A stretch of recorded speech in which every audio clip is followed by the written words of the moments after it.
Welcome into Steelers Talk. I'm your host, Jack Sperry, and today we're going to be breaking down the dynamic that Aaron Rodgers and this entire saga is really playing on the Pittsburgh Steelers draft strategy and their draft plans, as now we're just 10 days away from the start of the 2025 NFL Draft in Green Bay. Before we get into today's content, make sure you predict it for me down there in the comments section right now. Will Aaron Rodgers be a Steeler in 2025? Give me a yes or a no. I would say at this point, every day that he doesn't sign on, the chances get lower and lower and lower. Okay, guys, so when it comes to the Aaron Rodgers saga here, I think that unless Pittsburgh forces his hand and forces him to make a decision before the NFL draft, I don't see Rodgers making that decision before the Steelers end up making their first-round selection in Green Bay in just 10 days' time. So as a Steelers fan, get comfy, because I don't think that this thing is ending this week. I think that it's going to be more towards draft week and maybe even a couple days after the NFL draft before we get a final decision in terms of whether Aaron Rodgers will be a Steeler next season. And the reason why Rodgers might be waiting for the NFL draft here, guys, is because maybe he feels like that he needs more information to make this decision. And, I do think that, if he felt like he had enough information to make this decision, he would have already made it, whether that was a decision to retire or whether that was a decision to join the Pittsburgh Steelers. He hasn't made that decision yet. And the only way that Rodgers can get more information about the Pittsburgh Steelers in 2025 in terms of their roster is via the NFL draft this year, because that's kind of the last point where the Steelers make significant additions to their roster, where they could potentially trade guys like George Pickens. We'll talk about that here in a little bit here. But the reason why Rodgers may be waiting for the NFL draft is because he may want to see exactly what the roster looks like. Like maybe he doesn't really want to sign on to the Pittsburgh Steelers if they're going to draft a quarterback in round one instead of a player that's going to help them win with Aaron Rodgers. Maybe he wants to sign a 2-year deal, but he doesn't want them to take his eventual replacement in round one if he's going to sign on to a 2-year deal. Like there's certain things that he could be looking at here. The first question here that Rodgers could be looking at is, will the Pittsburgh Steelers hold on to George Pickens? Because like I said, guys, he might want to know exactly which weapons he's working with. Maybe he doesn't want to sign on to the Steelers, and then boom, they trade George Pickens away, and all of a sudden Rodgers is like, hey, I was excited to play with George Pickens. Now he's not here. And that might be a situation that he doesn't really love. Then the second question here when it comes to Rodgers is, will Pittsburgh take a quarterback in round one? And that might be something that is on Rodgers' mind, and especially if he wants to sign a 2-year deal and have the Steelers make a 2-year commitment to him. I can't imagine that he would absolutely love the Steelers taking a quarterback to replace him instead of drafting a player that can help him win when he is the starting quarterback of the Pittsburgh Steelers in round one this year, kind of avoiding the situation that Kirk Cousins ran into last year, where he signed a multi-year deal, and then the Falcons took a quarterback in round one to be the heir apparent. Cousins doesn't play up to snuff, and then he's still under contract there in Atlanta, and they are refusing to trade him away right now. They are holding him hostage, and maybe Rodgers is looking at that situation right now and saying, if I'm going to sign a 2-year deal with this football team here in the Pittsburgh Steelers, I don't want to give the team that I'm signing with the power to hold me hostage the same way that Kirk Cousins is being held hostage in Atlanta right now. So could it be possible that Aaron Rodgers and the Pittsburgh Steelers have already come up with some sort of handshake agreement here where he tells them, hey, if you don't take a quarterback in round one, I will sign on to be the next Steelers starting quarterback after the NFL draft? Maybe that is a handshake agreement that the Pittsburgh Steelers have in place. It would certainly explain why the Steelers still feel like they're so confident that Rodgers is eventually going to choose to play for them in 2025. But at this point, that is all speculation. We do not know any specifics on that at this point. And, I think that the optimistic read when it comes to the Rodgers situation, if you want Rodgers here in Pittsburgh, is that he just wants to make 100% sure he knows what the roster looks like before he signs on and makes a significant commitment to the Pittsburgh Steelers organization. And I can understand that, but, really he only gets a couple days after the draft, in my opinion, to make that decision. He doesn't get a month. He doesn't get 2 months. He gets a couple days after the draft to look at the roster and say, do you want to play here? And if the answer is still no, by probably the end of the month, I'm probably moving on from the Aaron Rodgers saga if I'm Omar Khan and Mike Tomlin.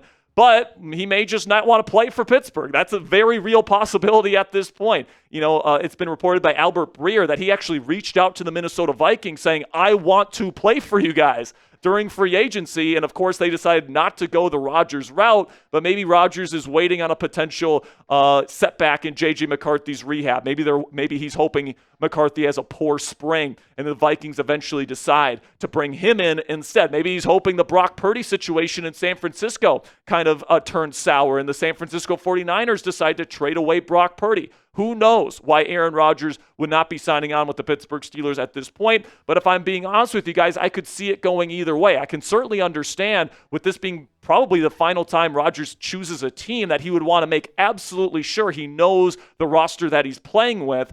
But I can also, see where he just doesn't want to play for the Pittsburgh Steelers. I don't know for sure which one it is, but I would say those are probably the two best possibilities as to why Aaron Rodgers has not signed on to be a Pittsburgh Steeler at this point in time.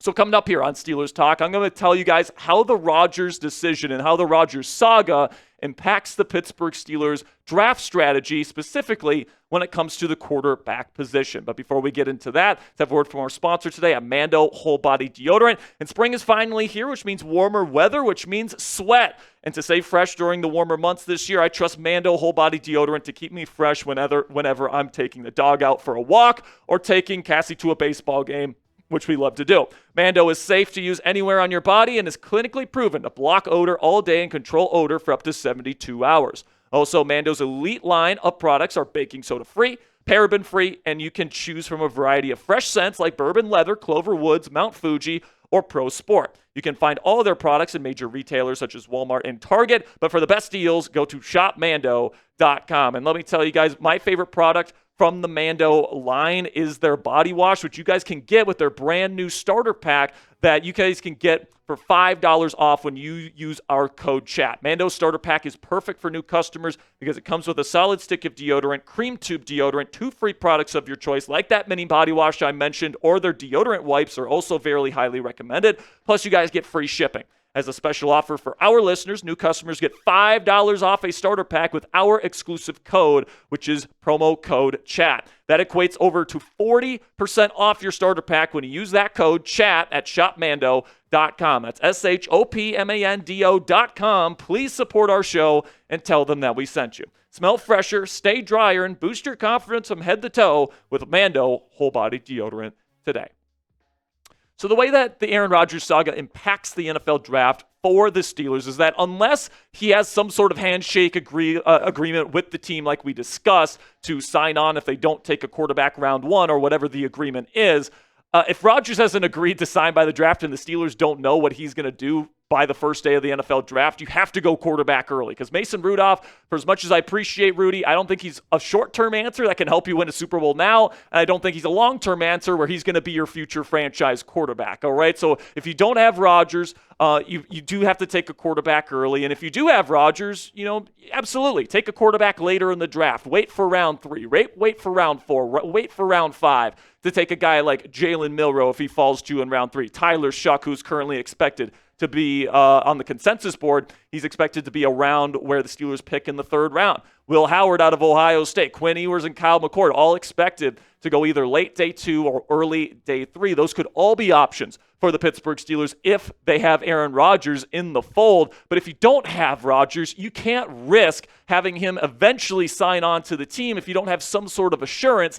that he is going to sign with the football team. And because Mason really isn't a short or long-term option, you might as well get somebody that could be a long-term option here in Pittsburgh, namely probably in the earlier round. So these are the 4 guys that are kind of linked to the Pittsburgh Steelers when it comes to a first-round selection. Shedeur Sanders out of Colorado, Jaxson Dart out of Ole Miss, Jalen Milroe out of Alabama, and Tyler Shough out of Louisville. All these guys have had some reports that have been connected to the Pittsburgh Steelers in round 1 from one source or another. So today I'm going to be ranking these 4 quarterbacks in terms of my preferences as to which one the Steelers should go pursue in round 1. So let's start with Jalen Milroe at number 4. I included Milroe on my top 5 crash-out candidates this year because I would not be happy if the Steelers took Jalen Milroe in round 1, whether they have Rodgers or not, all right? Because if you do have Rodgers, then I can't imagine Aaron would be too happy with taking a quarterback that's going to sit 2 years and not help the football team win while he is the starting quarterback. And then even if you don't have Rodgers, you need somebody that's probably more ready to play right away, and Milroe just isn't that, in my opinion. I think he needs at least 1, but probably 2 years on the bench learning from a veteran before he's ready to assume the starting quarterback job for an NFL team. And listen, man, if you have Aaron Rodgers in the fold, especially if he's under like a 2-year contract and you take Milroe in round 3, I think that's an awesome situation for not only the Steelers, but also Jalen Milroe. He gets to learn from one of the most intelligent quarterbacks in football history. He doesn't have to have any pressure to play in those first 2 seasons of his NFL career. And then when Rodgers leaves, you got a guy in Milroe who's going to have 2 years under his belt, learning from one of the greatest quarterbacks of all time, paired with some really great physical upside that could turn him into the next franchise quarterback of the Pittsburgh Steelers. Then number 3, I'm going to have Shedeur Sanders third on my list here, guys, especially because you probably have to trade up to go get him. And I don't want to give up extra draft capital for somebody like Shedeur Sanders, who I'm not sure is a great fit for what the Pittsburgh Steelers are looking for in their starting quarterback, especially if Rodgers is not here for 2025. I do not think Shedeur Sanders' film is worth the hype, which is why I think we're seeing Shedeur go from, number 2 overall pick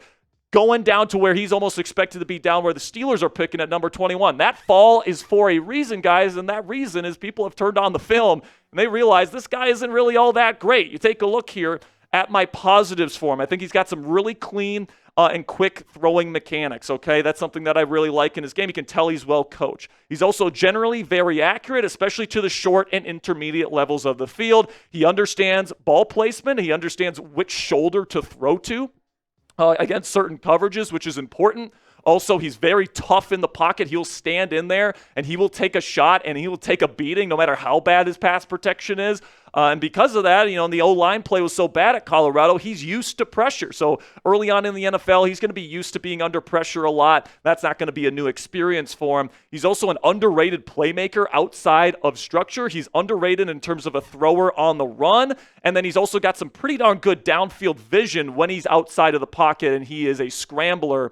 He's also RPO and SRO proficient, so the quick game stuff, the run-pass options, and the screen run options are certainly something that he's proficient in. They ran a lot of it at Colorado. He throws with good touch to the intermediate and sometimes to the deep level of the field, especially on inside fades. He's comfortable throwing the ball over the middle of the field. They ran a lot of bow and dagger concepts there at Colorado that really target the middle of the field. He's very comfortable running that type of stuff. And then he's used to the spotlight. I mean, obviously, this is a very high-level organization with a very scrutinous fan base.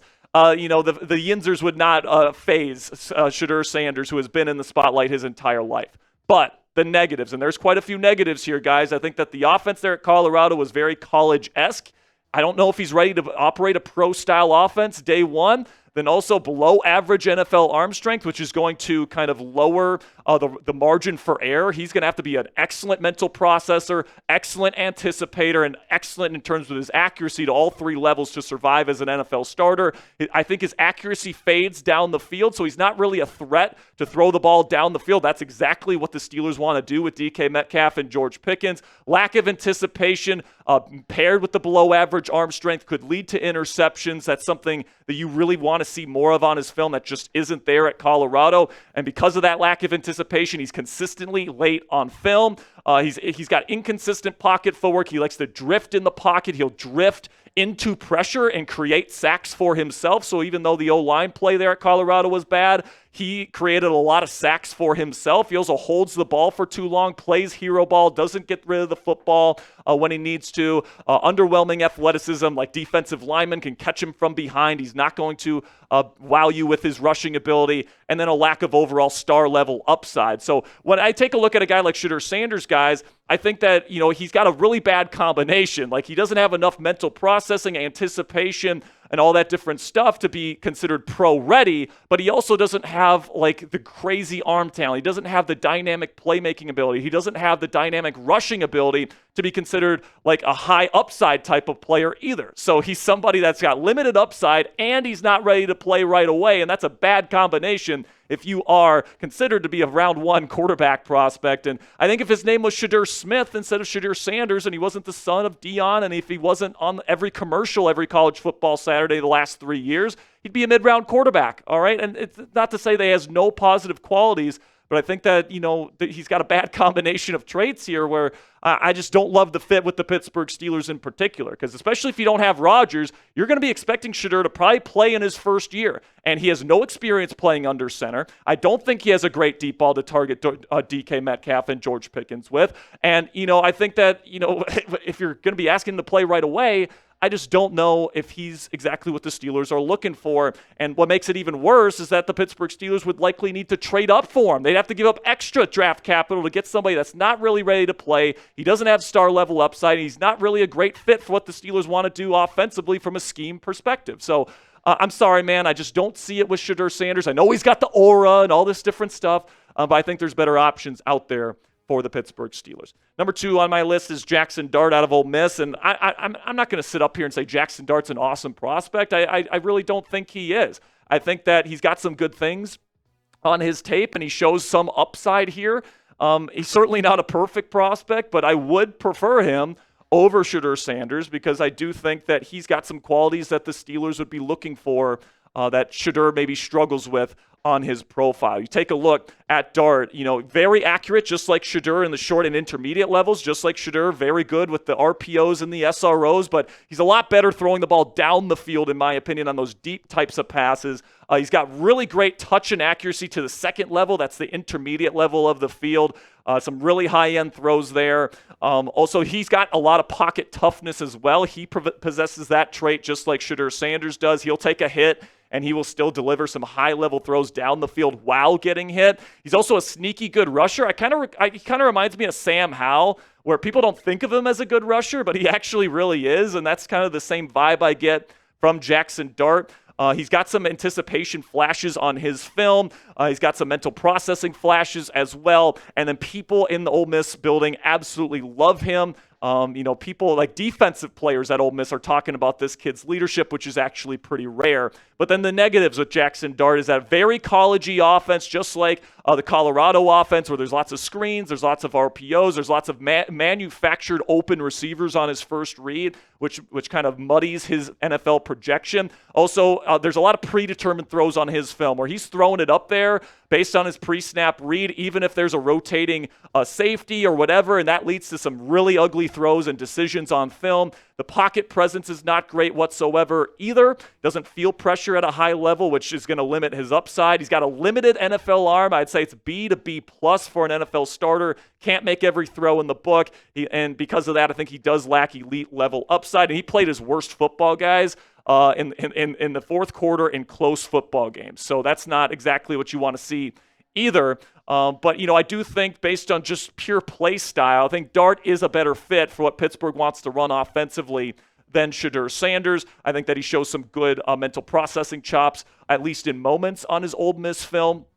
And even though, he's very volatile, and I think even the number 21 overall pick might be a little bit of a reach for him, I would rather take him at 21 than Shedeur Sanders. And I think that if the Steelers take him, he will take his rookie lumps. If you think you're going to win a playoff game with Jaxson Dart, I think you got another thing coming to you. I think he's going to throw a lot of interceptions his first season, and he's going to have to take some lumps before he eventually maybe turns into like a mid-level starter for an NFL team down the road. So my number 1 pick here for an early round quarterback is I would like to trade down, get an extra day 2 pick, and take Louisville's Tyler Shough, who I think has the best film out of anybody in this class that the Steelers can realistically get. I think Cam Ward has slightly better film than Shough, but I think that Tyler brings a lot of things to the table here that Jaxson Dart and Shedeur Sanders just don't. First of all, he's bigger than those guys. He's got more arm talent. I think he's more accurate to all levels of the field. I think he's very polished with his pocket footwork and his base. He doesn't drift into pressure the same way that Dart and Shedeur Sanders have a tendency to.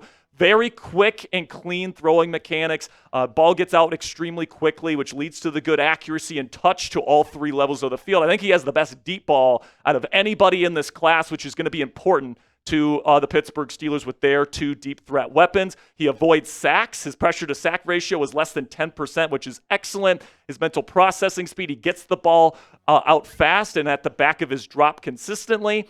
I think that he recognizes the blitz better than just about anybody in this class as well. He throws with anticipation better than Dart and Sanders do. And he operated a pro-style offense, which I think makes him more NFL ready than guys like Dart and Sanders who ran college-style offenses. And then I think he's an underrated playmaker. Some of Shough's best plays are when he's rolling out to his left. He's got great downfield vision, and he has incredible arm talent to throw off platform, to throw sidearm type passes. He's got some really high-end tools here, ladies and gentlemen. Plus, he's a plus athlete. Ran a 4.65 at his 6'5", 220-pound frame. So he's got a lot of good stuff that NFL GMs are going to be very, very excited about. But we do have to acknowledge the negatives with Tyler Shough. All right, he's going to be 26 years old when the Steelers get going week 1 next year. All right, so that's obviously ancient for a starting quarterback in the NFL that is in his rookie season. All right, also the injury history. Broke his clavicle twice, and he broke his fibula once. So there's concerns that his bones might be not the strongest in the world. And that's certainly something you have to take into account as well. And then I do think sometimes he can play, quote-unquote, scared in the pocket.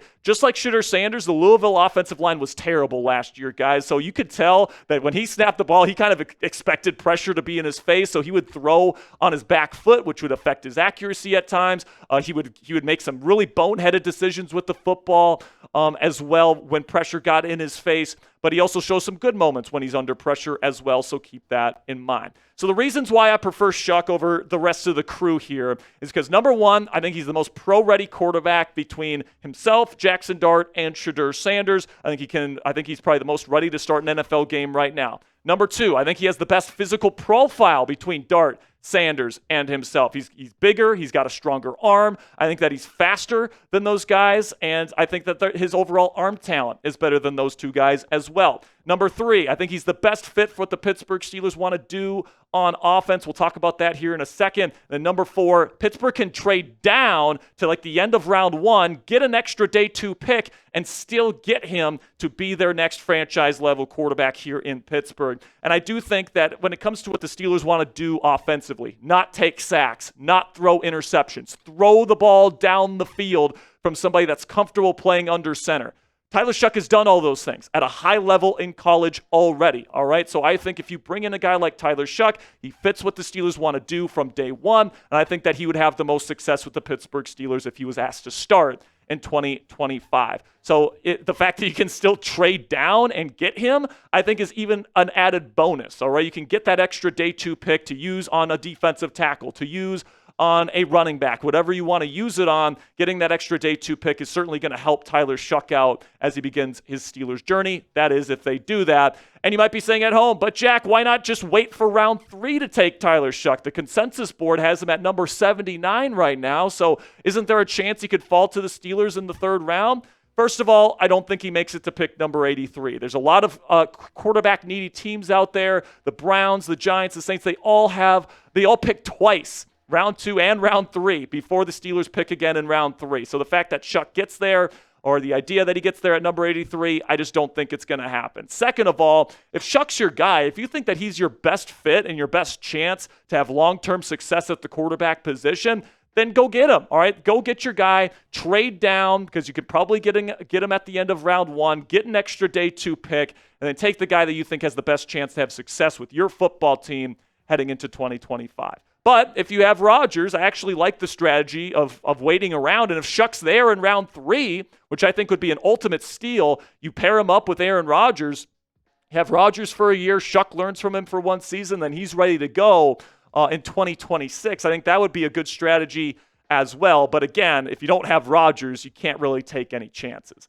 And by the way, if you think that I'm the only one up here saying that Tyler Shough is a good player or that he's worthy of a first-round pick or even that the Steelers are interested in him, let's take a look at some other people here that have thrown some praise Tyler Shough's way. Let's take a look at what Louis Riddick had to say about the Steelers specifically. He says, does Pittsburgh trade down in the draft and maybe pick up a quarterback here late in the 1st round? I was talking to Arthur Smith about Tyler Shough at the Combine. keep an eye on this. This young man has got unique qualities that would fit what Arthur Smith is trying to do offensively there in Pittsburgh to a T. And then we got guys like Todd McShay from The Ringer who said this. He's bigger than all the other quarterbacks. He's just as, if not more mobile than all the top quarterbacks. His arm's up there with all the top quarterbacks, better than Shedeur's. I might take Tyler Shough over Shedeur Sanders. That's Todd McShay saying that. So it's more than just Jack Sperry here, guys. He says, I'm telling you, I would stamp this guy. 3 to 4 years, we look back on this draft. I don't want anybody to be surprised if Tyler Shough is the best or the second best of this year's quarterback class.